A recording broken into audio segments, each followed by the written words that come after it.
नमस्कार।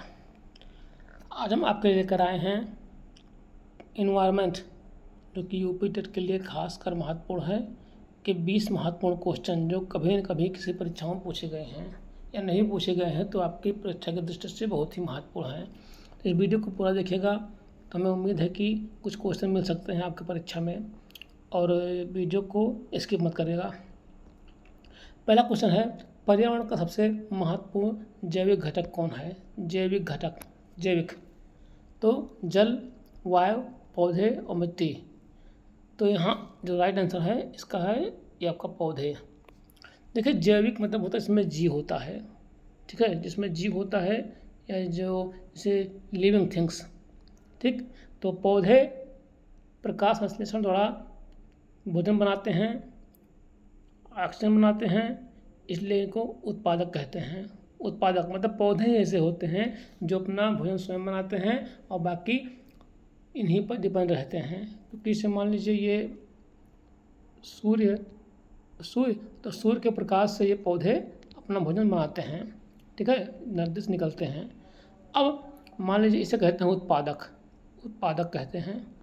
अब मान लीजिए कोई शाकाहारी जीव है तो इन्हीं को खाता है, वो अपना भोजन सूर्य से नहीं बनाता है, वो इन्हीं को खाता है, ठीक है, इनको खा के बड़ा होता है। मान लीजिए कोई भेड़ है, ठीक है, भेड़ है, खा के बड़ा हो गया। अब ये शाकाहारी हो गया, इसे कहते हैं ये उत्पादक हो गया और ये उपभोक्ता नंबर 1 हो गया, ठीक। अब भेड़ मतलब शाकाहारी है तो कौन खाता है इसको? इसको खाता है मांसाहारी, खाते हैं इसे मांसाहारी खाते हैं इनको, ठीक है, मांसाहारी इनको कौन खाया? अब देखिए, सूर्य से एनर्जी गई पौधों पर, पौधों से भेड़ में आए, भेड़ में मांसाहारी आए। उसके बाद सर्वाहारी, सर्वाहारी से मनुष्य वगैरह हो गया।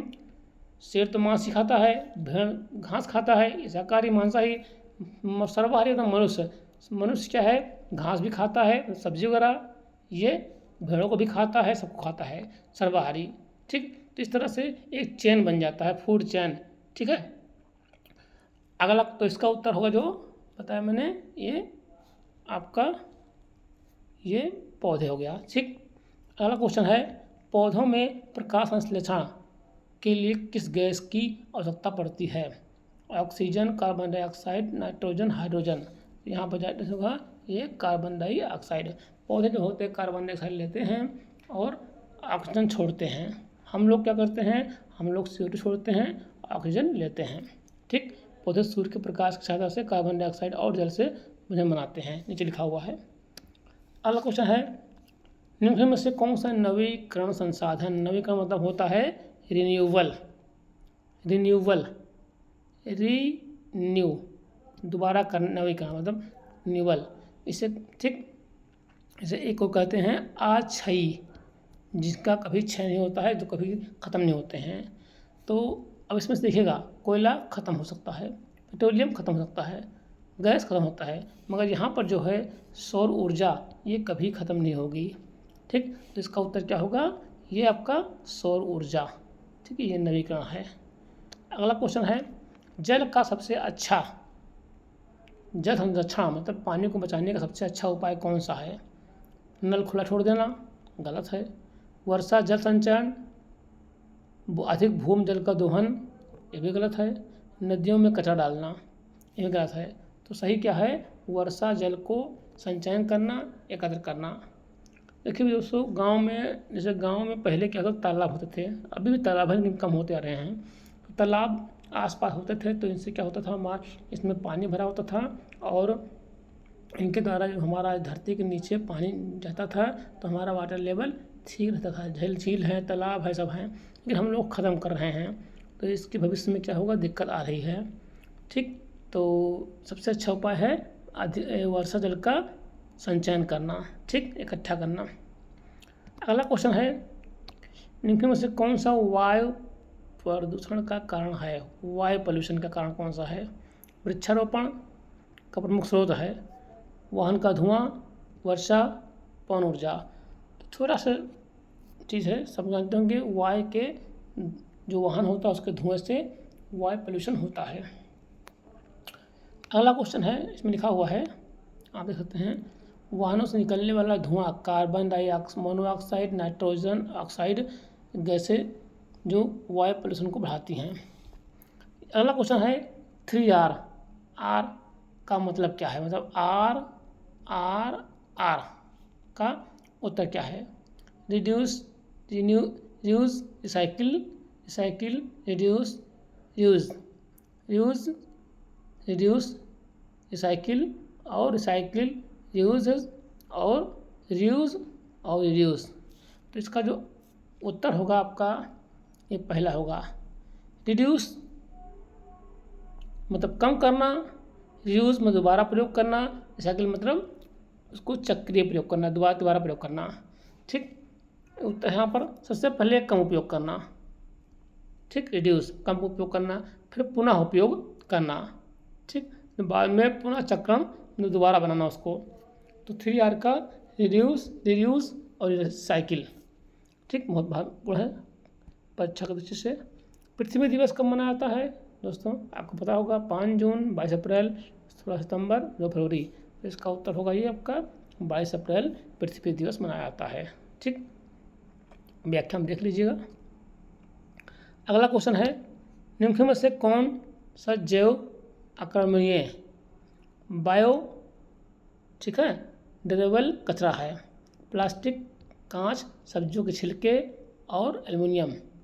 देखिए ये धातु है, ये सब धातु हैं, लेकिन जैव अकर्मणीय मतलब जो जैविक पदार्थ हैं, सब सब्जी हैं, ठीक है, छिलके, ये क्या है? जैव अकर्मणीय कचरा है।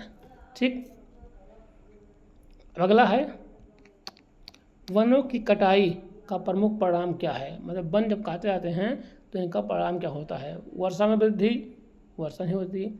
जैव विविधता वृद्धि नहीं होती है। ऑक्सीजन में वृद्धि नहीं होती है। क्या होता है? मृदा अपरदन और जैव विविधता में कमी आती है। जब वन कटते हैं तो जो वन, आप लोग जानते होंगे, वन जो होता है मिट्टी को बांधे रहते हैं। तो जब वन नहीं होंगे तो मिट्टी कट जाएगी, मृदा अपरदन हो गया। जैव विविधता मतलब जब वन नहीं होंगे तो उस पर पेड़ पौधे जो इस पर जीव जंतु रहते हैं, तमाम पशु पक्षी, जब उसमें नहीं रहेंगे तो जीवों में कमी आएगी, सब जीव नहीं रह पाएंगे, इसीलिए जैव विविधता में कमी आती है और प्राकृतिक आवास नष्ट हो जाता है इनका। अगला क्वेश्चन है पीने के पानी को शुद्ध करने का सबसे आसान तरीका? घरेलू, ठीक है, उबालना, मिट्टी में डालना, धूप में रखना मात्र और नमक मिलाना। तो जाहिर सी बात सब लोग जानते होंगे पानी को उबालने पर पानी एकदम शुद्ध आता है। पानी को कितना 10-15 मिनट उबालेंगे से क्या होगा? अधिकांश हानिकारक सूक्ष्मजीव नष्ट हो जाते हैं। ठीक, अगला क्वेश्चन है कौन सा जल जनित मतलब जो पानी से होने वाले रोग हैं, वाटरबोर्न, मलेरिया, डेंगू, हैजा, चिकनगुनिया। यहाँ पर होगा आपका हैजा। ठीक है, क्या है? हैजा दूषित पानी और दूषित भोजन से फैलता है। ठीक, अगला है मलेरिया किसके काटने से फैलता है? बहुत आसान सा क्वेश्चन है। नर मच्छर, मादा एनोफिलीज मच्छर, घरेलू मक्खी, मधुमक्खी। उत्तर होगा इसका मादा एनोफिलीज मच्छर, मतलब मादा मच्छर काटने से आपका ये मलेरिया रोग होता है। मलेरिया का परजीवी मादा एनोफिलीज मच्छर काटने से होता है। ठीक, अगला क्वेश्चन है इनमें से कौन सा ईंधन सबसे कम वायु प्रदूषण करता है? सबसे कम? कोयला, लकड़ी, एलपीजी, डीजल। तो जाहिर सी बात है आप जानते होंगे एलपीजी है तीनों में। ठीक, एलपीजी जो हमारे वो घरों में खाना बनता है, ठीक है, कम धुआं आता है और कम प्रदूषण करता है, स्वच्छ ईंधन है। अगला क्वेश्चन है पौधों का कौन सा भाग जल खनिज लवणों का अवशोषण करता है? तना, पत्ती, जड़, फूल। तो जड़ क्या होता है? मिट्टी से जल और खनिज लवण लेकर पूरे पौधे तक पहुंचाता है। ठीक, अगला क्वेश्चन है कंपोस्ट खाद किससे बनाई जाती है? कंपोस्ट खाद गांव लोग जानते होंगे, गांव के लोग। प्लास्टिक, धातु, जैविक कचरे और कांच। तो ये जैविक कचरे बनता है। इसमें क्या होता है? पत्तियाँ, सब्जियों के छिलके, अन्य जैविक कचरे कंपोस्ट खाद बनती है। गाँव के लोग इसको अधिक जानते होंगे। अगला है ध्वनि प्रदूषण का प्रमुख स्रोत कौन है? वृक्ष, वाहन के हॉर्न, नदियाँ, वर्षा। जाहिर सी बात सब लोग जानते होंगे वाहन के हॉर्न हैं। ठीक है, ये ध्वनि प्रदूषण के प्रमुख हैं। तेज हॉर्न, लाउड स्पीकर, मशीनें ध्वनि प्रदूषण के प्रमुख स्रोत हैं। अगला क्वेश्चन है भोजन में ऊर्जा का प्रमुख स्रोत क्या है? विटामिन, कार्बोहाइड्रेट्स, खनिज लवण, जल। तो इसका जो राइट आंसर होगा ये आपका बी। ये भोजन में ऊर्जा का प्रमुख स्रोत है। ठीक, कार्बोहाइड्रेट्स शरीर को दैनिक कार्यों के लिए ऊर्जा प्रदान करता है। ठीक है, अगला क्वेश्चन है हाथ धोने का सबसे अच्छा समय केवल सुबह, केवल रात में, भोजन से पहले और सोच के बाद, केवल खेल के बाद। तो जाहिर सी बात है भोजन करने से पहले और सोच करने के बाद हाथ हमें धोना चाहिए।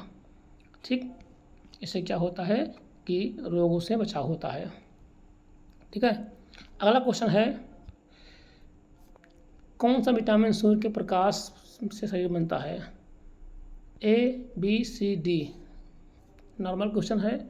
विटामिन डी से क्या होता है त्वचा में? विटामिन डी से हमारी हड्डियाँ होती हैं मजबूत, जो सूर्य के प्रकाश से बनता है। पर्यावरण अध्ययन EWS का मुख्य स्रोत क्या है? EVS। केवल विज्ञान पढ़ना, भूगोल पढ़ाना, बच्चों को अपने आसपास के पर्यावरण को समझने, उसके प्रति जागरूक बनाने और उसकी रक्षा करने, केवल इतिहास पढ़ाना। तो इसका उत्तर होगा ये सी। बच्चों को देखो पर्यावरण अध्ययन का मतलब होता है अपने आसपास के पर्यावरण को समझना, उसकी रक्षा करना और उसके प्रति जागरूक करना। ठीक है, ये होता है आप EWS का पढ़ने का मतलब। तो दोस्तों ये 20 क्वेश्चन थे। वीडियो को आप पूरा देखिएगा, अगर अच्छा लगे तो लाइक कर दीजिएगा, अगर चैनल पर नए हों सब्सक्राइब कर दीजिएगा। हम आपके लिए ऐसे ही प्रश्न लाते रहेंगे। ठीक है, और आप लोग सपोर्ट करते रहेंगे तो इससे अच्छा भी करेंगे। इससे भविष्य में और कई योजनाएं भी हैं, कई चीज़ चलाएंगे, ज्योग्राफी का हर विषय का चलाएंगे। फिलहाल अभी तो GS और इस ज्योग्राफी चला रहे हैं। तो दोस्तों वीडियो को लाइक और सब्सक्राइब कर दीजिएगा। धन्यवाद।